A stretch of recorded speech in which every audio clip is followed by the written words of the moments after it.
پاکستان تحریک انصاف کے مرکزی secretary general سابق وفاقی وزیر خزانہ اسد عمر نے کہا ہے کہ موجودہ حکومت نے ملکی معیشت کو تباہی کے دہانے پر لا کھڑا کیا ہے، جبکہ پی ٹی آئی کے دور میں صنعت کا پہیہ رواں دواں ہونے کے ساتھ ساتھ ملکی معیشت اور برآمدات مستحکم تھیں۔ P T I trader wing Faisal آباد کے زیر اہتمام ڈوبتی معیشت کے اسباب اور تاجر برادری کے تحفظات کے موضوع پر سیمینار سے خطاب کرتے ہوئے اسد عمر کا کہنا تھا کہ مسلم لیگ نون جب بھی اقتدار میں آئی انہوں نے اپنے کاروبار کو چمکایا، جبکہ ملکی صنعت اور معیشت کا پہیہ جام کر دیا۔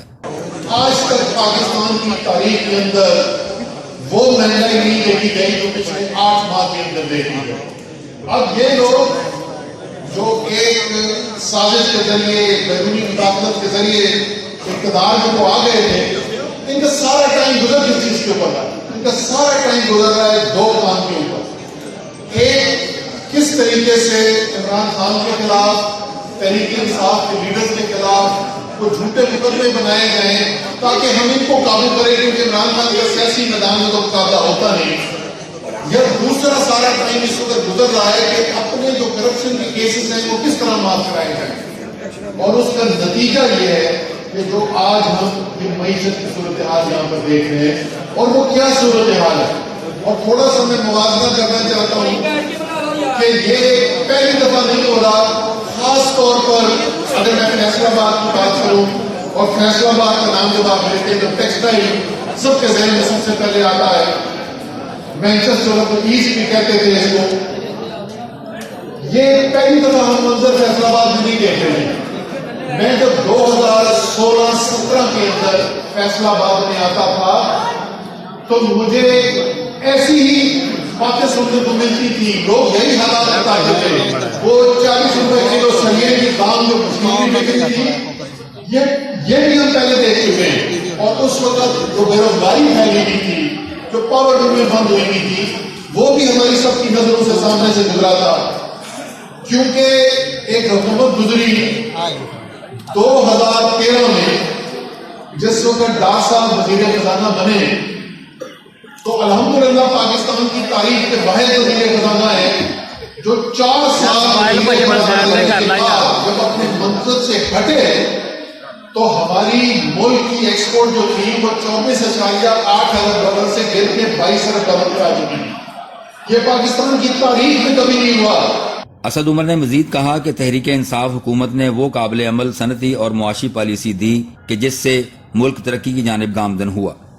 ٹیکسٹائل انڈسٹری کا ہم اپنے کو نہیں رکھتے تھے، ہم آپ کو بیٹھ کے یہ نہیں اسلام آباد اور کراچی سے بتا سکتے کہ فیصل آباد کی ٹیکسٹائل کی صنعت کے لیے کیا سب سے بہتر پالیسی ہونی چاہیے۔ ہم نے آ کے آپ کی بات سنی،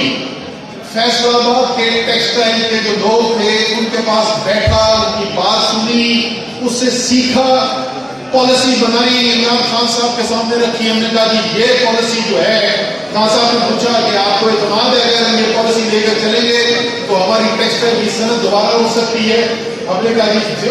یہ تمام اسٹیک ہولڈرز کا اس کے اوپر اتفاق ہے کہ اگر یہ اقدامات ہم لے لیں تو یہ انڈسٹری جو اتنی مشکلات کا اس کو شکار ہے یہ دوبارہ سے اٹھ سکتی ہے۔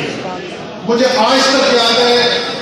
فیصل آباد میں لینڈ کر گئے تھے، گاڑی میں ہم ہوٹل آ رہے تھے سرینا میں پالیسی اناؤنس کرنے کے لیے، اور خان صاحب نے اپنا مجھے فون ایسے اٹھا کے دکھایا، انہوں نے کہا یہ پڑھو میسج آیا۔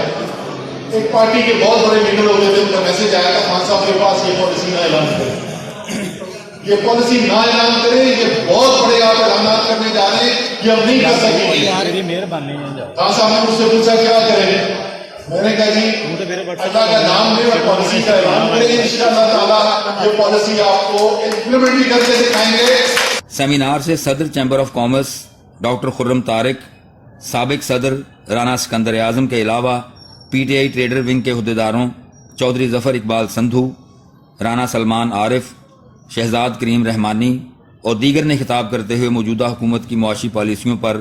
سخت تنقید کرتے ہوئے کہا کہ معاشی اعتبار سے پی ٹی آئی کا دور حکومت موجودہ دور سے کہیں بہتر تھا۔ تحریک انصاف دوبارہ اقتدار میں آ کر پاکستانی عوام کی محرومیاں دور کرنے کے ساتھ ساتھ ملکی معیشت کی بہتری اور استحکام کے لیے مثالی اقدامات کرے گی۔ اس موقع پر شہر بھر کی تاجر تنظیموں کے عہدیداران، ممبران قومی اور صوبائی اسمبلی، صوبائی وزیر میاں خیال احمد کاسترو، میاں وارث علی MP شیخ خرم شہزاد MNA کے علاوہ خواتین عہدیداروں کی بڑی تعداد بھی موجود تھی۔ محمد نسیم شاہ، N4 نیوز، فیصل آباد۔